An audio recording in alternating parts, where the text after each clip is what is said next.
Welcome everyone to Textiles and Tea. My name is Kathy Group and I am I'm with the Handweavers Guild of America doing the advertising and marketing. And today I get to be your host. Today we will be sponsored by Taproot Video. Taproot Video is a cooperative of artists, including our guest today. If you would like to learn more about Taproot Video, please go to www.taprootvideo.com. We will take questions as always today. We will take questions the last 15 minutes of the hour, and please put them in the Q&A. If they're in the chat, I don't really see them. We love your comments in the chat, but if you would put those in the Q&A, that would be great. Today we have Joan Ruane. Joan is a professional teacher when she took up weaving when she was in New Zealand in the early 1970s. She fell in love with spinning. She returned to Florida, discovered cotton fiber was her fiber of choice. Since 1980, Joan has been promoting cellulose fibers and teaching spinning classes throughout the US, Canada, UK, Australia, and back to New Zealand again. She's active in local regional guilds. She also owned and operated several fiber shops. In 1998, Joan was given lectures on the importance of hemp, not only for fiber, but also why it can save the planet. Plant fibers are her specialty, and she always loves teaching every chance she gets. Be it cotton, flax, hemp, bamboo, ramie, or any of the other eco-friendly fibers, Joan is always there and ready to teach. Hey, Joan. Hi, I'm so happy to be here, and we're glad to have you for inviting me to share my passion with everybody. You know, every time I can get a few people together, you know, I have to talk about either cotton or hemp or something, and they're cornered and they have to listen a little bit. I understand that. And it will be of some interest in some new things that people will learn today about these fibers, because they have been neglected. And we're finally getting them out there in the highlight. And I think people are starting, definitely the cotton, to be using it more. Yes, thank you for having me. Great. Well, we always start off with the same question. What is your favorite tea?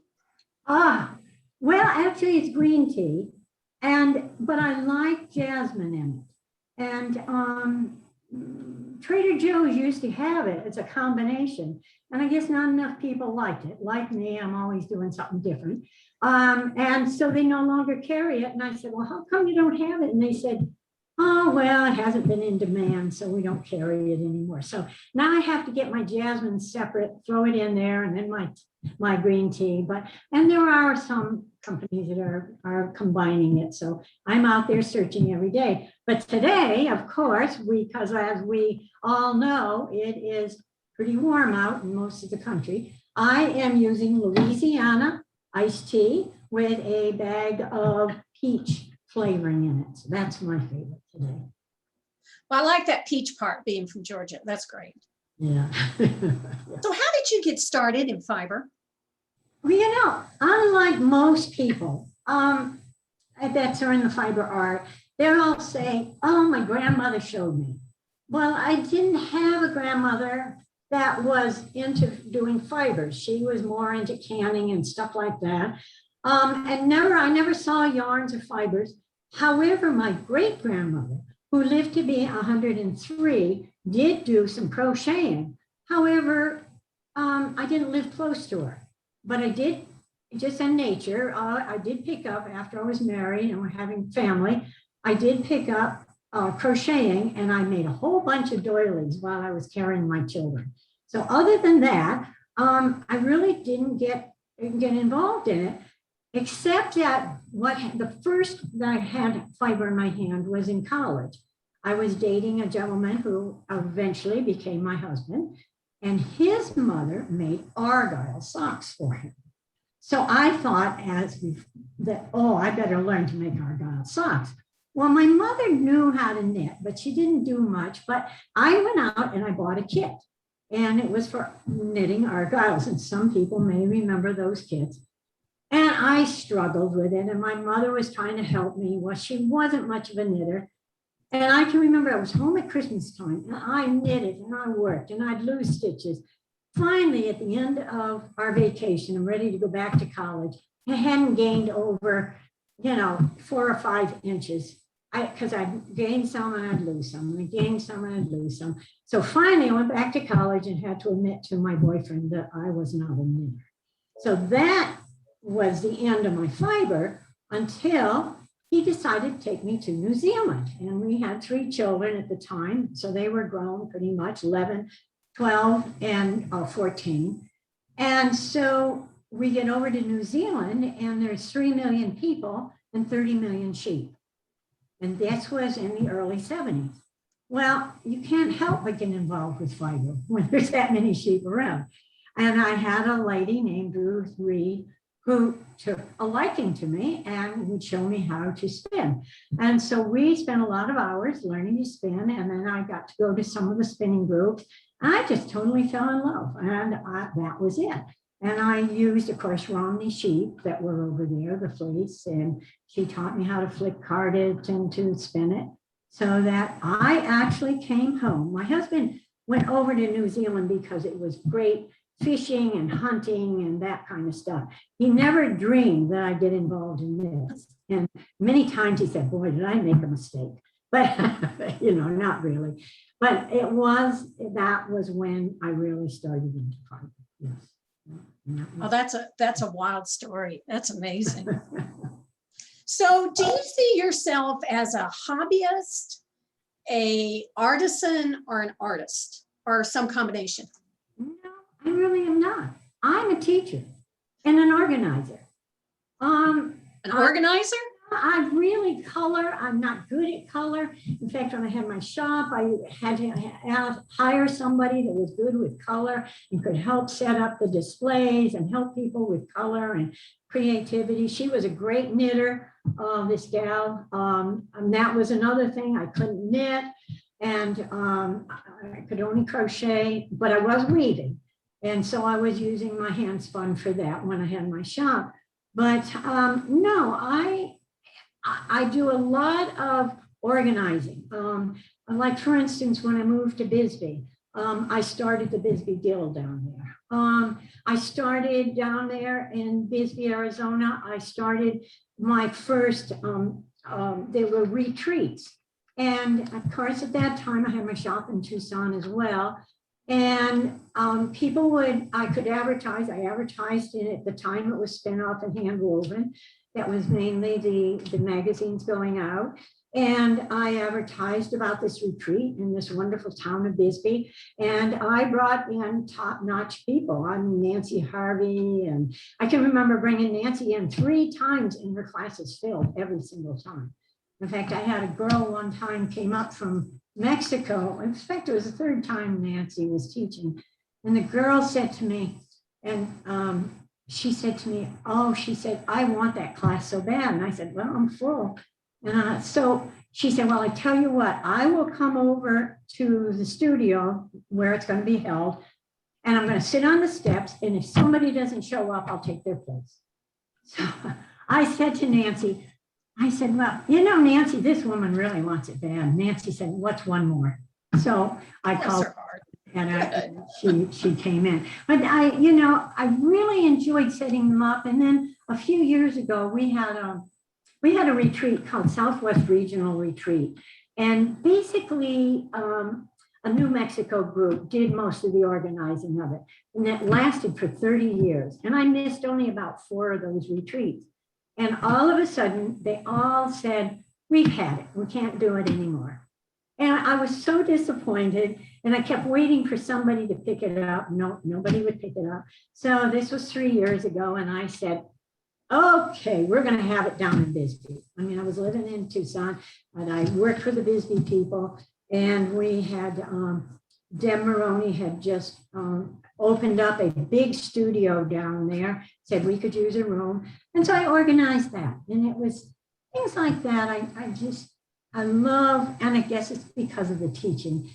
And it gives me the opportunity to teach and things. So I don't think I'm an artist. I think I'm a teacher. I guess that's what Well, that is an absolutely different answer than I've ever gotten. That's a great answer. I love that. Well, Now, one thing I've learned about you is that you are drawn to the more difficult and unusual fibers like cotton and hemp and Ramie and all the ones we mentioned at the beginning. And I have some images of you, of your wearables, you and your wearables. Yeah. Now, you made these fibers, right? And yes, I wove them into something. Mm-hmm, mm-hmm. So is the road less taken always your tendency, like in other aspects of your life? Because you definitely took the road less traveled with this. Yeah, well, when I started to do this, and I found, and I will talk about how I found out that cotton was what I wanted, because you're going to ask me about my teachers, and that was the one that really moved me on there. But at that time, I was reading books on spinning, and every book said, oh, cotton's hard to spin, cotton's hard to spin. So what more of a challenge is it? I mean, when somebody tells you that, you just can't help but say, I've got to do it. The blouse on the right that you see is out of Sally Fox's green. Actually, it was seed that I actually grew, because it was a point find. Sally let loose with some of her colored cotton seeds. And I planted in my garden, and this I picked from my garden enough to get about 5 ounces of green lint, and then there's some white in it as well.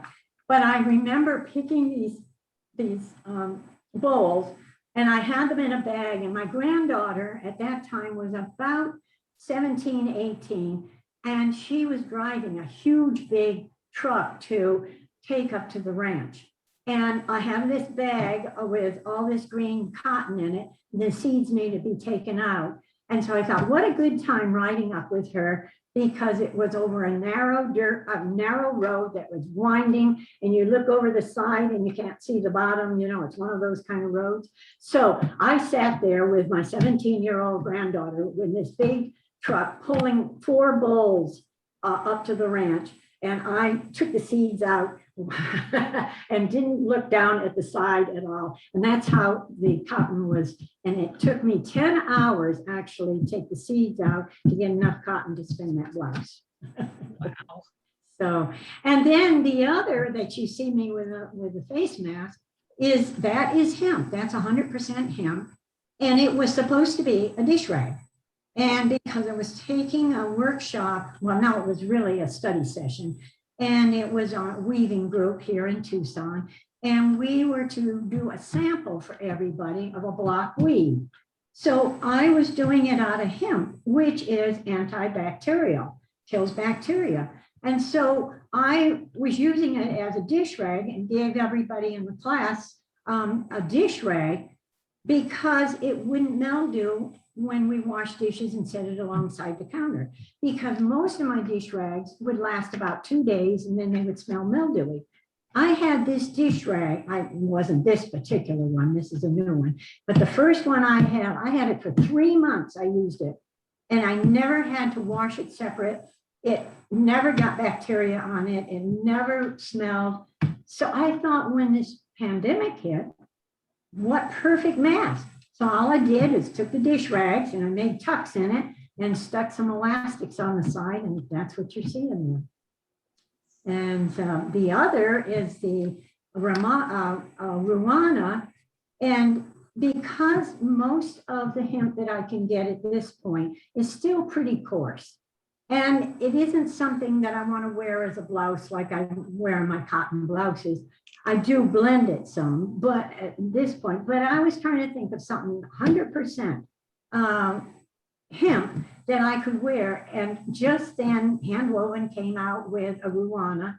It wouldn't have fit me, it was for a bigger person. But anyways, I changed the measurements a little bit. And this is all out of hand spun hemp or something that I got from Lunatic Fringe, which is 100%. And actually the fringe around there, which you probably can't see too well, is actually 100% hemp that was yarn from Lunatic Fringe that I did on the ankle, as I made as an ankle on the ankle loom, and I made it as a belt. So that's kind of what those pictures look like and what's behind them, okay? Well, Joan, to kind of interrupt here for a minute, people are saying they're having a hard time hearing you. Can you move a little closer to your microphone? Okay, we will see if we can just move it up. See if that's a little bit better. I think that'll be better. Thank you so much. Sorry to interrupt your flow. No, I appreciate you doing that, because we don't. Now, you've mentioned that when you first started with cotton and all the other fibers, Yes. that it was really difficult to find the right equipment, or even the cost being, which I had no idea, this was all new to me, that the cotton wasn't processed properly to be spun. No. So it seems like you've taken on this kind of a fight to advance people to spin cotton. Would you say that's true?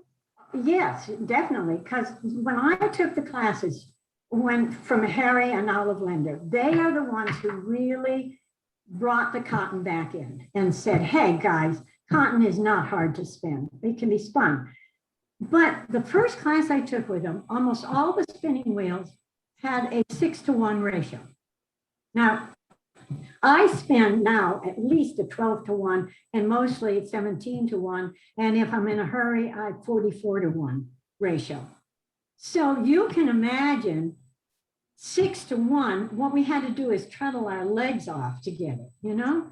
The other was, he didn't have any sliver, which is prepared cotton that didn't exist for him.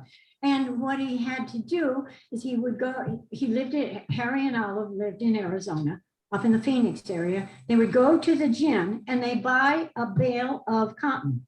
That was only thing is the seeds were taken out. Other than that, it wasn't carded at all. The seeds were removed, which is a great thing, because as I say, it took me 10 hours to take out for 4 ounces of lint. But anyways, they bought the bale, they took it home, they had a truck that they had, put it on their front porch, and they would take a wafer off when they would go to teach. And so everybody had to card. And there weren't many cotton carders at the time. There was very few people had them. There was more wool carders, and so they would let us use the wool carders if we had them. But all had to be carded, and then he taught us how to make ponies and told us how that's the way they were done in India, and this is the way we carded them and we spun them. And so we had none of that. That was basically it. It was no real equipment for it. So that's where, yes, I started in, and there were a lot of us starting to look for wheels that had a little higher ratio. And I can remember that time there was a man named Wilson, and he had a wheel, and that was the only wheel that was in the first class that I took from Harry and Olive that had something more than a 6-to-1 ratio. But Ashford didn't take long. Ashford and the other wheel companies had to say, hey, you know, if we need higher ratios, we'll make them. And so they did. And then it was even like the Tockley Spindles. I have to tell you a quick story about them, because actually Betty Hochberg and Cecilia Quinn was importing them from India. And then finally, Cecilia said to me, and Betty said, oh, we can't do it anymore. We can't bring them in. He said, they're rusty. They don't come in on time. We just can't get them. And it just happened to be, I had my shop in Tucson, and two gentlemen came in the shop, and they're looking around at the looms and things like that. And finally I said, well, can I help you with something? And they said, we're thinking about making looms. And I said, oh no, because I said, there's tons of looms. I mean, we got all kinds of looms we can have, but there's things that we can't get that maybe you could make. And so I handed them a Tockley and the little spindle, which you saw at the beginning, and the little metal spindle, which from India. And I said, could you make these? Well, I think we can. So the two men took my spindle and out the door they went. And I didn't see them again for about 2.5 weeks. And they walked in, one of them walked in the door and he handed me a spindle and a Tockley spindle. And he said, try this one. So I did, I spun on it. It was a little bit shorter in the shaft than the ones from India. But other than that, it basically, and it spun even better. Oh, it just spun like a dream. So I said, well, could you make me 100 of them? And he said, oh yeah, we can do that. So I said, well, let's sit down and we take care of business. And what is your name? And he said, Ken White Cotton.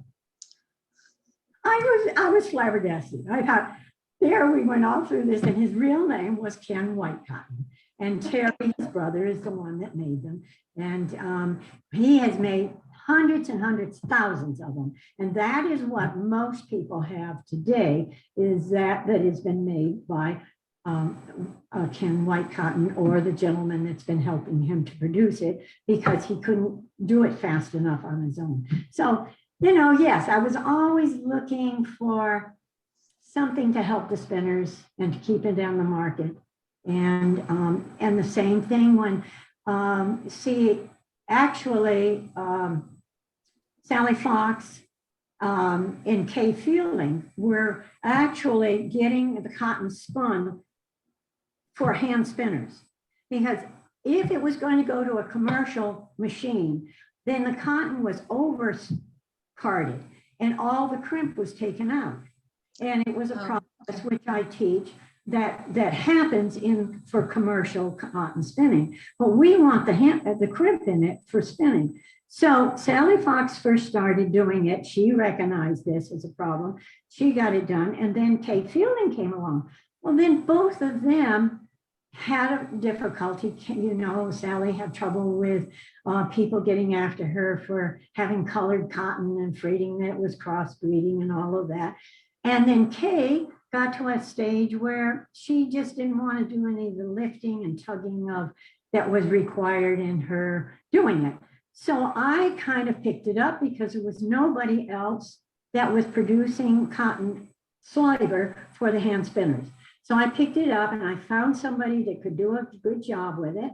And with the help of Kay, we got the exact way it should be spun, the weight of it, and how much carding and so forth should be done with it. And then I had it produced and start marketing it. And I called it Easy to Spin Cotton. And so that's what majority of the sliver out there today is. And thanks to Jill Holbrook and her partner, Laura Moore, who started Kinmore Creations, they sell it all over the world. So anybody, whether they're in New Zealand or in England or wherever they are, or all over the United States and Canada, they can pick up Easy to Spin cotton. And so I just feel like we've made big inroads, and I thank people like these that I have mentioned to make it possible to have cotton for everybody to spin that's good cotton. Well, you've mentioned a couple of times Harry and Olive Linder, and as well as Persis Grayson. Can you talk about how and tell us which is which, who is who, okay. Right. Tell us how they impacted on you. What was their impact? Well, I don't have a picture of Persis here.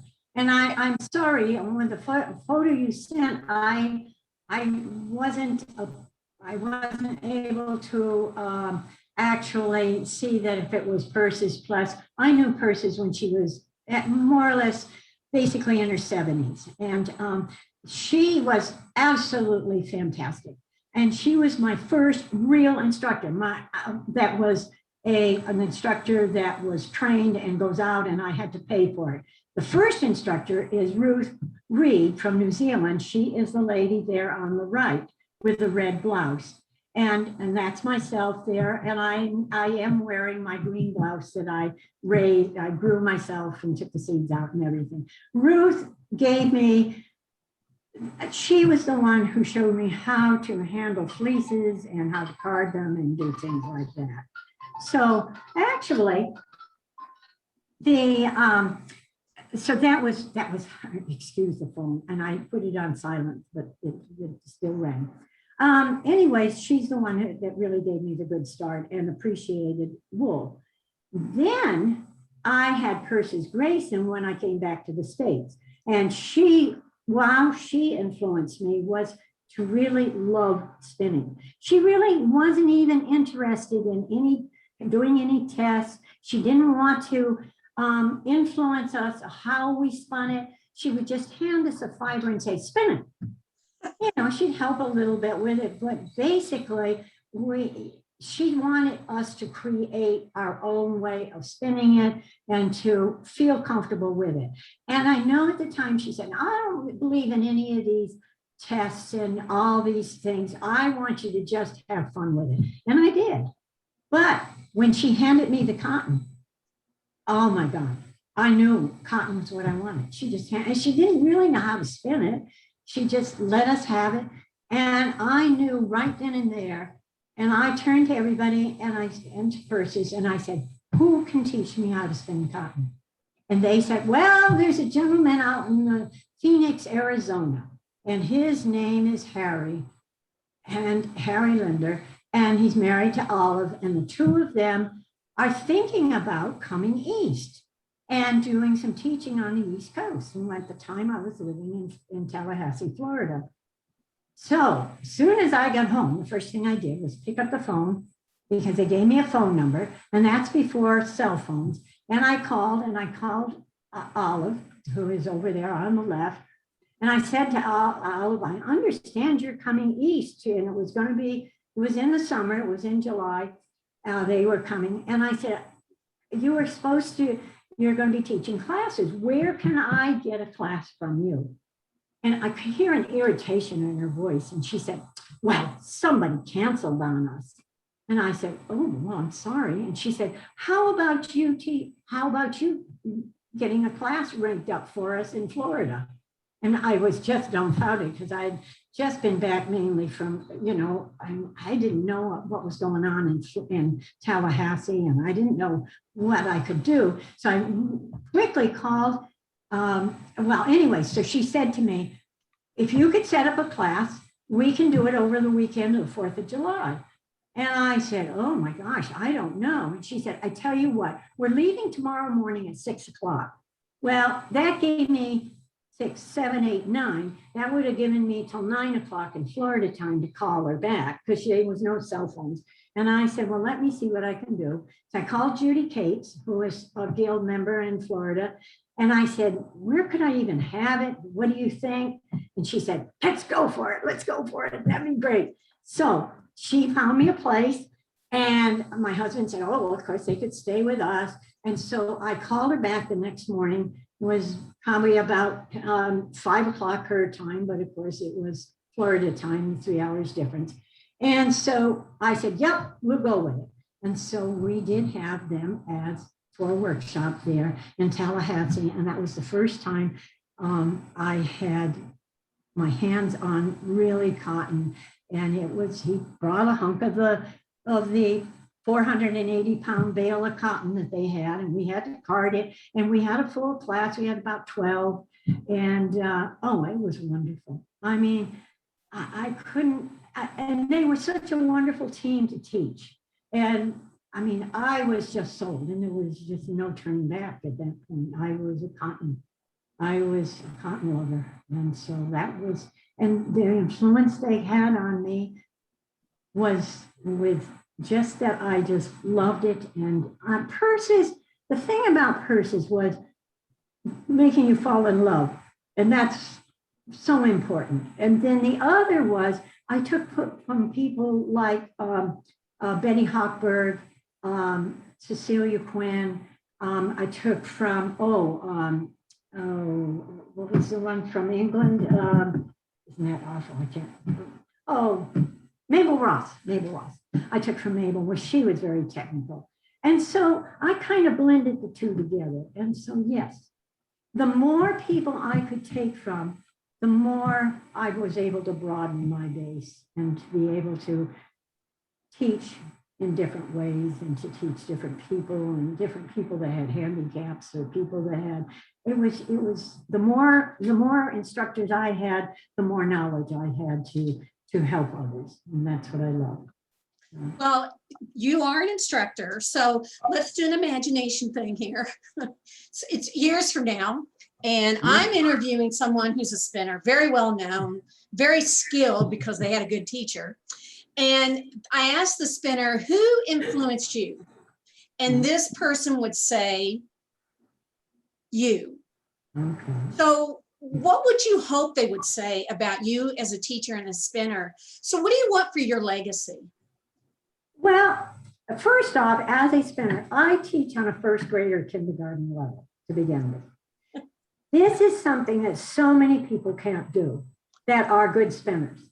I can go back down, and maybe it's because of my teaching background. That was what I was taught to do. And my mother was a teacher, you know, in the rural schools. So I had it in my blood, I guess. And she loved it. She always talked about how much she enjoyed doing it. And I do think she was probably really great at it.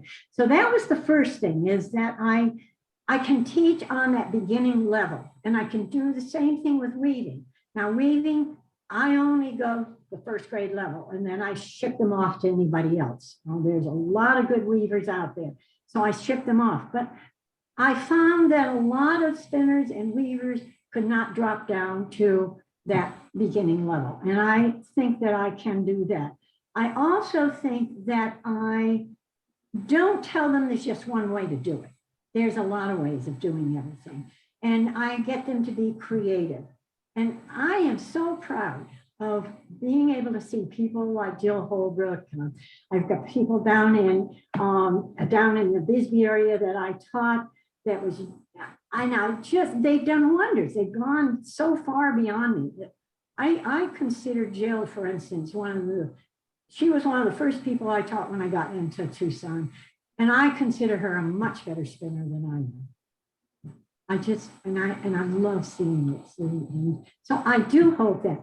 But the thing is, I am now in my 80s, and I know that I'm still going to teach another 10 years, but I know that I can't teach forever. So this is why I was so thrilled when I went to WARP, which is Weave a Real Piece, back in 2017. And I met up with Marilyn, and she was talking about how we needed to preserve these folklore arts. And she wanted to start Taproot Video. She had a husband who was really techie, and he was willing to work with her. And it was a wonderful vision. And it was back, as I say, 2017. And there were only a few of us, but she wanted to start a co-op. And we would be all instructors that really enjoyed teaching and that wanted to keep learning and keep working with other artists. And so this started with only about 3 of us. It has grown and grown, and we got some fantastic fiber artists that are teaching. And they'd even like to go beyond. Marilyn and Rainer see that the Taproot could go on with either other folk arts that need to be preserved. And what I feel good about is when I'm gone, my videos can still be streamed, and I'm going to be still, and they will be having my books and my DVDs and things that will go out. And what we're doing now is just like Carol James is once a month. She does a Zoom, gets us on Zoom, and we talk about things. And one of the things was about the Zooming and what different people are doing and how they're finding good results with it. And so Zooming is something we're going to have. It's going to be with us, and it's going to be a wonderful thing, actually, because it's going to unite the whole world rather than just a small section of time. Well, speaking of videos, you have a wonderful video on your website on the body mechanics and how to protect your shoulder while you spin, which I think is a great idea. I think we need to take care of our bodies. So can you talk some about that video? Well, yes, I can talk about, it's because I'm a physical education teacher, PE teacher. Oh, okay. That was a lot of my training. Don't waste your body. Don't waste your muscles. Find the best way of doing things. And actually, it was Jill Holbrook who showed me the first time that I said, "What are you doing, Jill?" And I looked at it and I said, oh, that's a great idea. I learned more from, when you're teaching and being with people. And I said, that is perfect. There were some other methods that I was using, but this one was so good, I wanted it put on YouTube so other people could see it across the country. But I do have to thank Jill for bringing it up to me. It wasn't really something that I was first created, but there are other things, like, for instance, sitting in chairs. And I have people bring a cushion because if they sit at the right height, then they're not straining their muscles. If they're got a chair that is narrow in the base so that they can rest their back, they can spin all day with it. They don't need a big seat. They need to have just the back part of their rump being. So there's a lot of these things I teach when I'm teaching, and I do go through. And a lot of things are on my videos and on my YouTube. So yes, please go to them. They're there. And we've just posted your website, so as people are watching, they'll be able to see that. All right. I want to skip to, in 2018, the Farm Act removed hemp from a controlled substance list. And then I read somewhere you said you knew it was time to begin teaching how to spin hemp. So why were you so passionate about hemp? And how did you find it to spin? And how long before it finally was available to spin? Well, I actually started almost 20 years before giving lectures on it. And it was because, in the 80s there, in the late 80s, I didn't know a thing about hemp. And in fact, somebody came into my shop and they had some hemp fiber. And I said, "Oh, get it out of here. I don't want hemp in my shop." I said, "I don't want any trouble." And then I moved to Bisbee, Arizona. And that was an eye opener. And I'm walking down the street and there's a shop advertising hemp and hemp fiber and hemp books and things. And I walked in and I said, "Is this legal?" And she said, "Oh, you don't know anything about hemp, do you?" And I said, "I guess not." And I just want to read you something quick that was given to me. And this is what changed me. It's from The Emperor Wears No Clothes by Jack Herr. "There is only one annual renewable natural resource able to provide the overall majority of our paper, textiles, and feeds that meet most of the world's needs, their home and industrial energy needs to reduce pollution, rebuild the soil, and clean the atmosphere, all at the same time. It's our old standby that did it before, cannabis hemp." And when I read that and I walked out of that store, I was a changed person. And she had given me the book to take it home. And from then on, I realized how much hemp could help to save our planet. And it re-nourishes the soil. It takes the carbon, CO2 out of the air. And 1 acre we get in 90 days to 100 days, we harvest it. And we get out of that field 4 to 5 times more than we get out of an acre of trees, of cellulose. And we get it in 90 days rather than how many days for the trees to grow. And the other is replant it so close in a yard, a square yard, If we really want fine hemp fiber, we put up to 900 plants in a square yard. 900 plants. It's amazing. There's no room for the weeds to grow. No room for weeds. No room.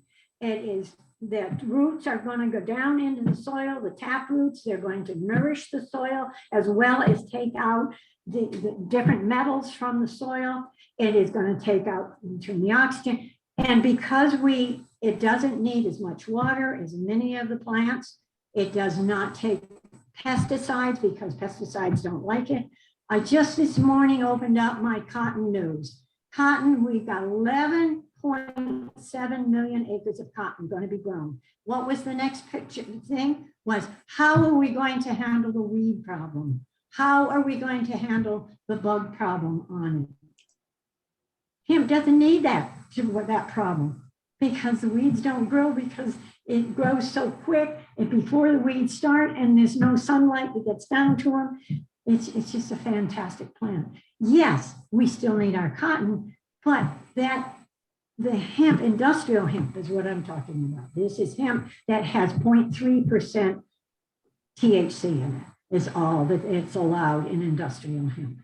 So it is just, and we can blend it so nicely with cotton, make it stronger. We're blending it. There is a woman now in Florida, last name's Barnhart, Susan Barnhart, and she will have yarn out sometime this summer. Wool and cotton is wool and hemp combined. So, you know, it's coming, it's coming. Mm-hmm. I can keep talking about it, but you're going to be the encourage poster anybody child that for is hemp. interested to contact me, and I do a Zoom lecture on it, and I'd be happy to. Well, people are asking, how do you find hemp to spin? Okay, there's a lot of places now. Are there? Oh, okay. A lot of your fiber shops are getting the hemp to spin. Which I talked about, Brookmore Creation. They have both the white and the natural. I think Lunatic Fringe is carrying some of it. Woolery is carrying some of it. But check with your local shop, because that's the most important. And if they don't have it, they can find it now. And so we can find it, yes. Well, that's great. All right, well, now I'm going to play devil's advocate because I'm going to ask you about e-spinners. Oh, yeah. Because I know some people are very much against them. Some people think they are cheating. Just like some people don't think we should be able to do a computer weaving, you know, like a computer loom. So what is your take on an e-spinner, and how do you think it will or will not impact on the spinning world in general? I just think it's part of our learning and progression. I think that there's going to be still people like myself that enjoy more of the treadling because I like the movement of it. However, there are people who, for different reasons, may not be able to do the physical treadling. It's going to help them. It also, I'm going to tell you, a lot of you know Tom Nisley. Tom just told me the other day that his wife bought a e-spinner, and he said, you know how traditional I am. I mean, he is traditional, dyed in the wool.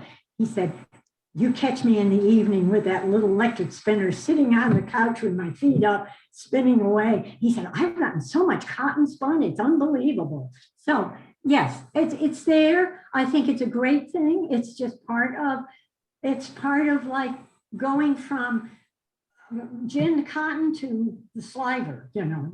It's a great thing. Yes. So you can use it with like cotton and hemp and all those? Oh, yes. Mm-hmm. Mm-hmm. Okay. All right. It's great. So let me ask you something. If you weren't a spinner, what would you be doing? What art form do you think you would have taken?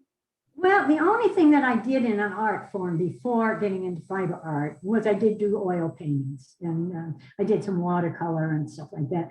But if I couldn't do that and I needed to get in, I'm still very active, so I probably would be doing something physical like hiking or more riding, horseback riding, things that are physical, because that I do. I just still enjoy. I swim every day. So yeah, but so I don't know what I'd do without it. Let's hope we don't have to find out. Oh, thank goodness I had it during pandemic. I mean, I had lots of fiber and to dye as well. Yeah. So what's next for you? What's next on your, creating something, writing a book? What are you going to do now? Well, I do have one book now, which is, it's a nice little book that is just spiral. It's a workbook. And what I'm going to be doing, and I have it 3/4 done in the next 2 weeks, I'm at my granddaughter's where they both, her and her husband work. I'm going to finish up a book that is spinning off the point. And then I've already engaged my daughter to come in October, and we will do a DVD to match the book. So there'll be a book on it and a DVD on spinning off the point, because again, I can't find much about that. And it will include the Indian charkas and the great wheel. And I just finished an article for the wheel on spinning off of their Ashford traditional wheel off of the quill.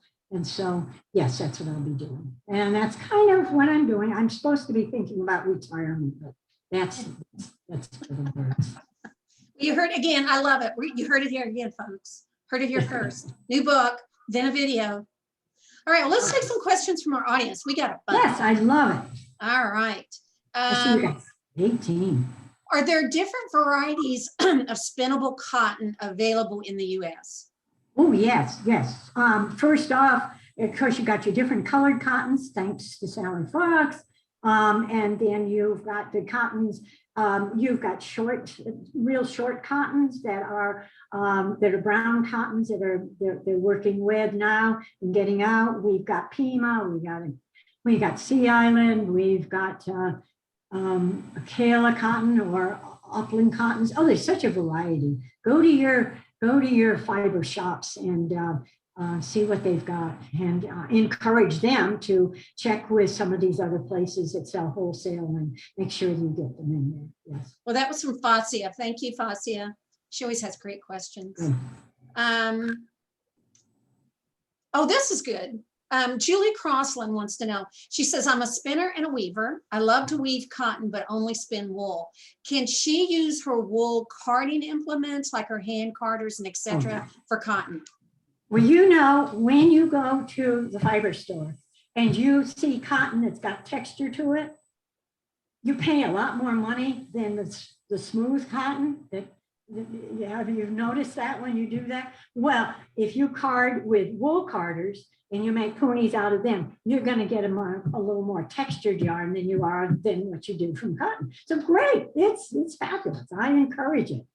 Go for it, Julie. Yes. Linda Erickson said, I have never spun hemp, nor have I seen anyone spin hemp. Do you need any special or different equipment, different from the wool alpaca that I am using to spin? No, because the hemp comes ready to spin. It comes in like a sliver form. It'll be about 4 to 6 inches long. You can spin it, you can take a hunk off, you can spin it from either end. It hasn't been carded or put into a drum to make it one end or the other, spin it from one end or the other. The only thing is, be careful. Don't let the twist get up into the drafting area, because it's like hemp. It loves to grab the fiber and it will get up into the drafting area, and then you've got a mess. So always make sure you're drafting it back or you're pulling it forward enough so that you don't let it get into that drafting area. And it's very similar to flax and hemp. It's easy. I teach it in a half a day. I don't take a full day to teach it. And you can even go on. I've got a DVD that you got at Taproots, and it covers a lot of information on it, and it can be just streamed if you want to. Good.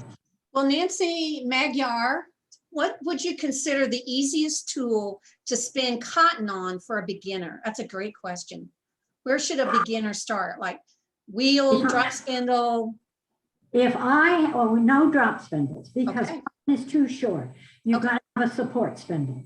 And I recommend highly to start with something like a Tockley spindle. Costs $20. So you're not spending hundreds of dollars on a wheel. You are learning to draft and a long draw, and you're getting to learn to do that. I got some, and there's some other people that have some good drafting on a support spindle on YouTube. There's a whole bunch of them. So watch the different people. I've got one. I think Irene Smoley has one. There's a woman from out of Sierra Vista. So, but that for $20, you learn the long draw. Then when you go to a spinning wheel, the only thing I ask is that you don't have a bobbin driven one. Try to have a wheel that is that you can release the tension on it and it doesn't draw in. See, with wool, you want it to draw in quite strongly. With cotton, you don't want to pull it apart. So have a wheel that you can adjust the tension on. And also, for ease of spinning and time factor, have a ratio of at least 10 or 12 to start with. 12. Okay. Is hemp processing, this is from Rosalie Nast, is hemp processing to spin kind of like processing flax? It's exactly the same. Oh, okay. That's a reason that hemp didn't get really started before cotton, because we didn't have the machinery to process it. And so everything was done by hand. So when cotton came along, it kind of took over because you see, our clothes, most of our clothes into the early 1800s, majority of the clothing was made out of hemp. And then when cotton came along, the gin made the whole difference. And so that kind of took over making the clothing out of the cotton. And then of course, as soon as this polyester stuff came, making this plastic fiber, that's what took over. And then hemp didn't have a chance because it didn't have the machinery to stay ahead of it. And then there was a misunderstanding between what industrial hemp was and what marijuana was. It's like corn, sweet corn and fodder corn. There was a totally night and day. And those industries that were petroleum and cotton and timber saw the threat. Even steel saw the threat of what if we had equipment to process the hemp, that was going to be a threat to those industries. So that's what happened to that. We did not have hemp for a long time. The government pretty much got it squashed a little bit, or I should say the big industries did. And it's now that we know we got to think about our planet as well, is that we are getting back into accepting the fact that hemp has all the green attributes to being the most wonderful plant to use, and it has thousands and thousands of uses to it. I mean, it can make airplanes and cars, and then it can make material, and as one farmer said, from Canada, heck, he said, I can run my tractor on the oil and fry my eggs in it. So yeah. Well, I have to ask this one because you mentioned your print behind you before we started. Yeah. And somebody mentioned that and they said they love the print behind you. Yes, that's a DeGrazia's print. And DeGrazia was a fella here in Arizona who had a rough time of becoming an artist, but he became very famous. And this one is of the Indian children gathering cotton in the field, and they're filling their bags and so forth. And I just love it. Well, that was from Char Marquez. And she says, Joan, you are an inspiration with wonderful history. So you got a fan there. Oh, thank you. Now, are you teaching now that COVID is kind of opening things up? Will you be teaching live again? Yes, I will. I've already, September, I'll be in Pennsylvania teaching in a couple places. And of course, in Tom's daughter's place, which is Redstone Glen, I will be teaching there for 4 days and be demonstrating at their open house. And then in October, they just signed me up. And at the end of October, I will be teaching in the Santa Fe area. Well, I should say Albuquerque area, in Albuquerque, New Mexico. Yes. I will be teaching both cotton, flax, and hemp. And I will do the dyeing. I guess we didn't have a chance to talk about the dyeing, but very No, we didn't. Can I say that we do solar dyeing out here in the West? You don't need any pots, pans, or anything else. All you need is a jar, your dye, some salt, and a little bit of Dawn soap. And go read up in the latest, well, no, it's the Spring Spin-Off magazine. And I have an article in there all about solar dyeing. And if you live in a warm climate, you don't even need to have a burner.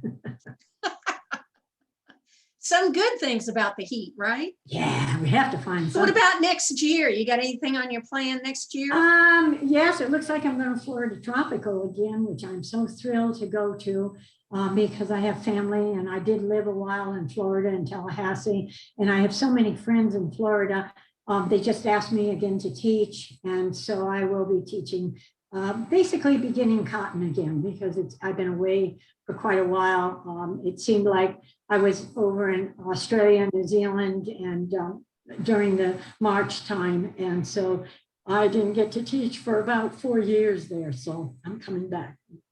So if somebody wanted to take up cotton spinning, can they take your class if they don't know how to spin, or would you rather people know how to spin than take your class? All I ask is they know very comfortable with their spinning wheel. I can't teach you how to spin. I can't teach you how to make the wheel go clockwise and counterclockwise and how all of that. Okay, I don't have time to do all of that. So if you feel comfortable and you in my beginning class, it says at the beginning, I put in that I will take anybody that knows how to operate their spinning wheel. Okay. Well, you have tons more questions, but a lot of them are about how do I do this and how do I do that? So I'm going to direct those folks back to you because we really don't have the time and this isn't a great place for a workshop, but I do want them to contact you. Some people were wondering about getting seeds for colored cotton. So I encourage folks to get back with you about that. All right.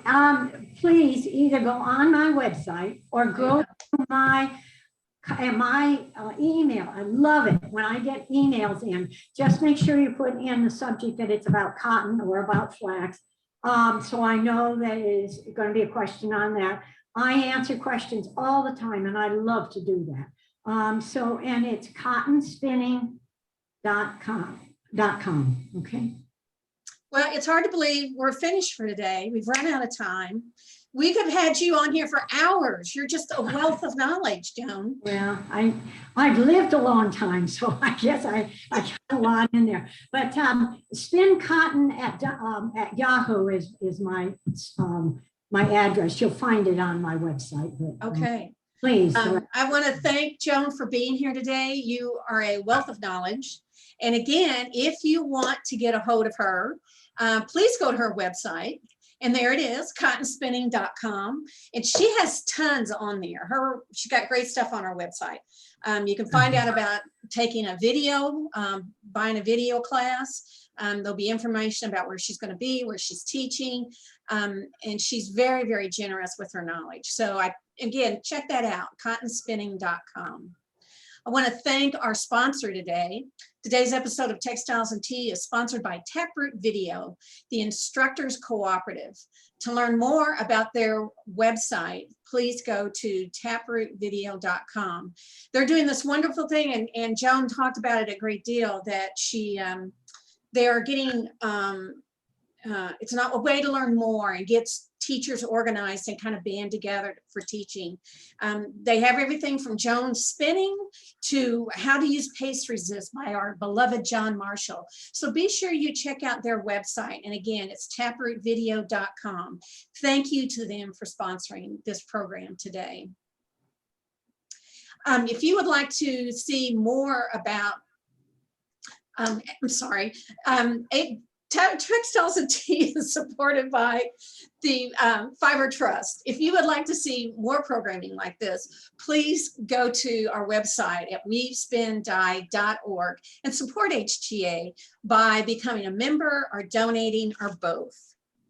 If you've missed part of the program today, there was a wealth of knowledge on here. If you want to go back and watch it again, or if you want to see any of the Textiles and Tea, they are recorded and they are on our Facebook page. And also, we now are putting them on YouTube. I encourage you to subscribe to our YouTube channel because when you do, every time a new episode is put up on YouTube, you'll get a notice and you can go watch it. We're trying to get 1,000 people, so help us do that. We're so excited that next week we will have Helena Hernmark is going to be our guest. Y'all have a wonderful week. I'm so glad you were here. And again, thank you so much. Happy tea.